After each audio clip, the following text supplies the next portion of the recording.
আপনি কি আপনার জীবদ্দশায় আপনার মালিকানায় থাকা কোনো সম্পত্তি আপনার সন্তানদের নামে হেবা করে দিতে চান, কিন্তু একই সাথে আপনি দুশ্চিন্তাগ্রস্ত হয়ে আছেন যে যেই মুহূর্তে আপনার এই সম্পত্তি আপনার সন্তানদের নামে হেবা করে দিবেন, সেই মুহূর্তে আপনার সন্তানরা আপনাকে সেই সম্পত্তি থেকে বেদখল করে দিতে পারে?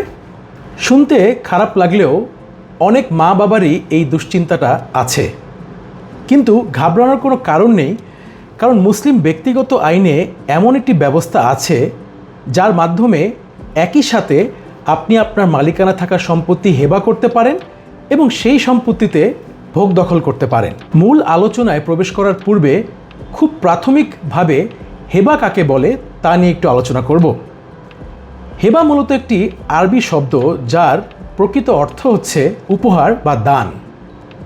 একটি মুসলিম ব্যক্তি তার জীবদ্দশায় তার মালিকানায় থাকা যে কোনো সম্পত্তি যে কোনো ব্যক্তির বরাবর বিনা শর্ত এবং স্বার্থে দান করে দিতে পারে এবং সেটাকেই হেবা বলে। তবে একটি হেবা আইনগতভাবে কার্যকর করার জন্য অবশ্যই 3টি শর্ত তাকে মানতে হবে।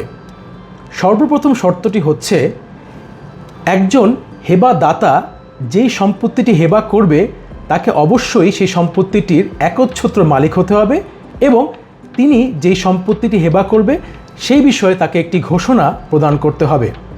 দ্বিতীয় শর্তটি হচ্ছে, যার বরাবর হেবা করা হচ্ছে সেই ব্যক্তি এই সম্পত্তিটিকে গ্রহণ করতে হবে।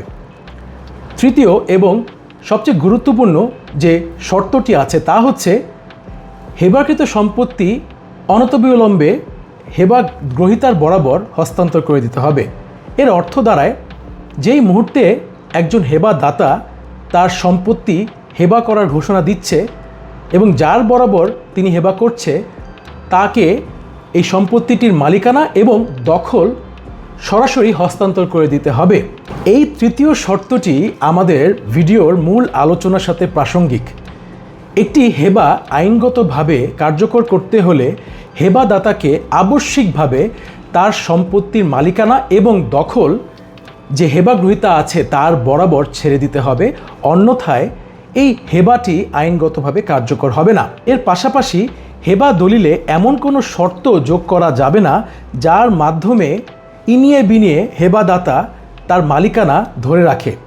যেমন উদাহরণস্বরূপ, একজন বাবা যখন তার সন্তানদের নামে একটি বাড়ি হেবা করে দিতে চায়, সেই হেবা দলিলে তিনি যদি এমন কোনো শর্ত রাখে যে আমার জীবদ্দশায় উক্ত বাড়িটি তুমি কোথাও বিক্রি করতে পারবে না, এমন ধরনের শর্ত সম্পূর্ণ অকার্যকর হয়ে যায়। এক্ষেত্রে যদিও হেবাটি বাতিল হবে না, তবে এমন শর্ত বাতিলপূর্বক সন্তান উক্ত হেবাকৃত সম্পত্তি কি করবে সম্পূর্ণ তার উপর নির্ভর করবে।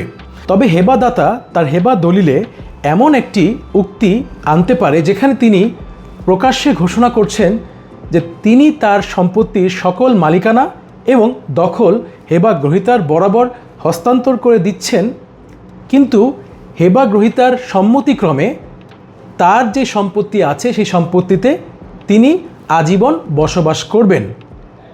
এই বিষয়ে যতটা সহজে আমি আলোচনা করছি ততটা সহজ নয়। মুসলিম ব্যক্তিগত আইনে আরিয়াত বা হেবা এ মানাফি নামের একটি রীতি প্রচলন আছে, যার মাধ্যমে একজন হেবা দাতা একজন হেবা গ্রহীতার বরাবর এমন কিছু ভোগ দখল বা অধিকার প্রতিষ্ঠা করে দেয় যা তার জীবদ্দশা পর্যন্ত সীমিত। উদাহরণস্বরূপ বলা যায়, একজন পুরুষ তার স্ত্রীকে তার মালিকানা থাকা যে কোনো একটি সম্পত্তিতে আজীবন ভোগ দখল, বসবাস এবং সেখান থেকে সুবিধা গ্রহণের একটি অধিকার প্রদান করে, কিন্তু মালিকানা প্রদান করে না। এটাকেই আরিয়াত বা হেবা ই মানাফি বলে। একই রীতির বিধান অনুযায়ী যদি প্রেক্ষাপটটা একটু বদলানো যায়, তাহলে একজন পুরুষ চাইলে তার স্ত্রীকে তার সম্পত্তির সকল মালিকানা এবং দখল হস্তান্তর করার পরে এই আরিয়াত বা হেবা ই মানাফির রীতি অনুযায়ী সে তার নিজের জন্য কিছু অধিকার রাখতে পারে, যেখানে একটু আগে আলোচনা করলাম যে সম্পত্তি মালিকানা এবং দখল হস্তান্তরের পরে সেই সম্পত্তিতে আজীবন বসবাস করার অধিকারটা এটার মাধ্যমে প্রতিষ্ঠা করা যেতে পারে।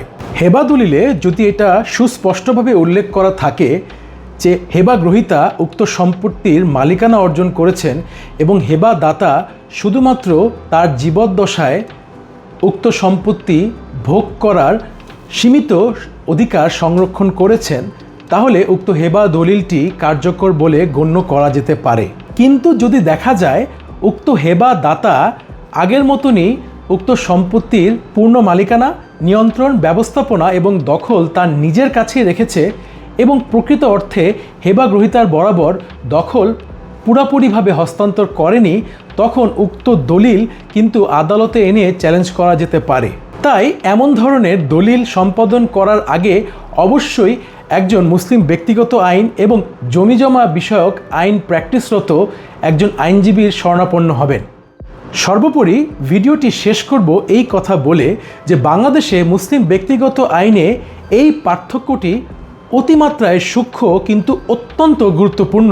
যথাযথভাবে প্রণীত একটি হেবা দলিলের মাধ্যমে একজন হেবাদাতা বৈধভাবে তার সম্পত্তি হেবা গ্রহীতার নিকট হস্তান্তর করতে পারে এবং একই সঙ্গে তার জীবদ্দশায় উক্ত সম্পত্তিতে তিনি তার ভোগ দখল করার অধিকার সংরক্ষণ করতে পারে। তবে এই বিষয়টি কার্যকর করতে হলে অবশ্যই হেবার 3টি শর্ত আবশ্যিকভাবে মানতে হবে, যেমন হেবার ঘোষণা, হেবার একচ্ছত্র মালিকানা, হেবা গ্রহণ এবং হেবার সম্পত্তি হস্তান্তর, এবং হেবাদাতার এই সংরক্ষিত অধিকারকে শুধুমাত্র ভোগ দখলের অধিকার, যা ইংরেজিতে বলে ইউজোফ্রাক্টের অধিকার হিসেবে গণ্য করতে হবে, মালিকানা সংরক্ষণের অধিকার গণ্য করা যাবে না।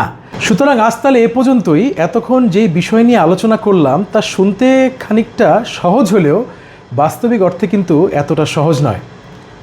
এই দলিলটা অবশ্যই একজন মুসলিম ব্যক্তিগত আইনের জ্ঞানসম্পন্ন আইনজীবীর মাধ্যমেই সম্পাদন করবেন, অন্যথায় ছোট্ট 1-2 শব্দের কারণে কিন্তু আপনার এই দলিলটা অকার্যকর হয়ে যেতে পারে। সবাই ভালো থাকবেন, সুস্থ থাকবেন। আসসালামু আলাইকুম।